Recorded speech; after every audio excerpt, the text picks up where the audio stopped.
I think that you were brought to the last fight as a B side. I mean, you always think that you can win, but they took you there to lose. That's what I think, the promotion, I mean. But you pulled the upset there. How did you feel in the fight? I mean, of course, like this is a fighting game. Like everyone, they have a plan. Like Mike doesn't used to say, you know. But when you believe in yourself, when you believe in the training that you put in the gym, when it comes to performing, you just have to give it your best. Or even if they think you're a B side or an A side, it doesn't matter. When you get in the ring, it's all about fighting. You have to give your best. And if it's good enough, it's good enough. And what is your goal? Because you started losing your first two fights, but then you started winning. So, do you see yourself, like your Instagram said, at the 147 king? Do you aim to be at the top level? Do you aim to be world champion, or you are just building your career and see what's going on? I'm a little bit fortunate. Like I'm a little bit blessed to have a manager. Before I didn't have a manager. Mm-hmm. Now I have a manager that believes in me. Is actually investing in me. Like he's giving me all the facility that I need to make sure that I'm doing the right training and right everything. So my aim right now is to try to be at the top. You know, I believe it's only a matter of time that I get to the top. You know, there's a lot of hard work that I need to do in terms of me as a fighter in the ring, but I believe that I've got the right people with me, and then I've got the heart, I've got the drive, I've got the dedication, I'm disciplined. So it's only a matter of time for me to get to the top. You seem to enjoy boxing. I mean, not just boxing, but the preview when you ended the fight. It looks like you started dancing before getting in the ring. You also dance sometimes in the ring, so that really caught our attention because it's not that usual. How do you live boxing? Yeah, for me, like boxing alone is a hard sport. It's very tough, you know. And when you're doing it, if you're not enjoying it, there's no point, because a lot of things most of the time doesn't go your way. And when you're trying to make it work and you're tense, you might lose the drive and the hunger and the desire, because we're people at the end of the day. And I found out with me, when I'm just going about my life, when I'm just looking at my family, when I'm looking at my friends, I'm like, oh, you know, all of this is going to pass regardless. You know, in the next 10 years, I might become a dad, I might become a grandfather, I don't know. But it's all about the memories that I make in my head as I am now in the present. So if I'm not enjoying it, I don't see the point of doing it. So that's why every opportunity that I get, even if it's training or fighting, you know, I thank God first for being able to do that, for giving me the amazing health, you know, and then I just enjoy it, you know, I just enjoy it. You don't care about getting punched.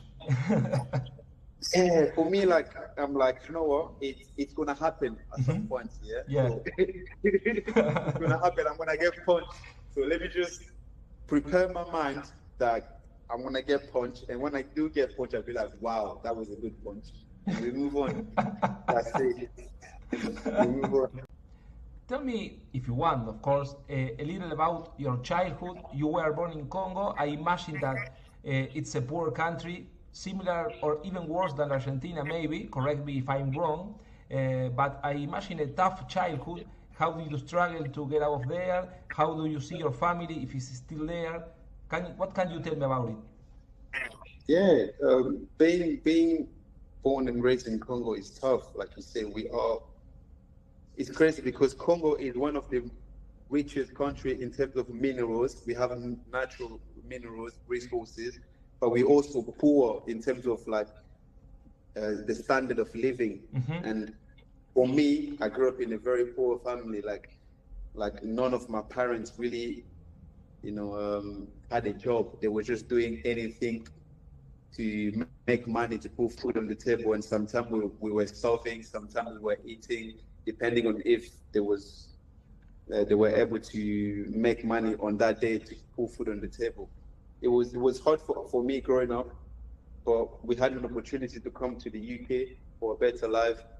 and things really changed when we did. But in Congo, it was very tough, you know. As a youngster, it was tough. We all lived like in one room with me and all my siblings, sleeping on the floor.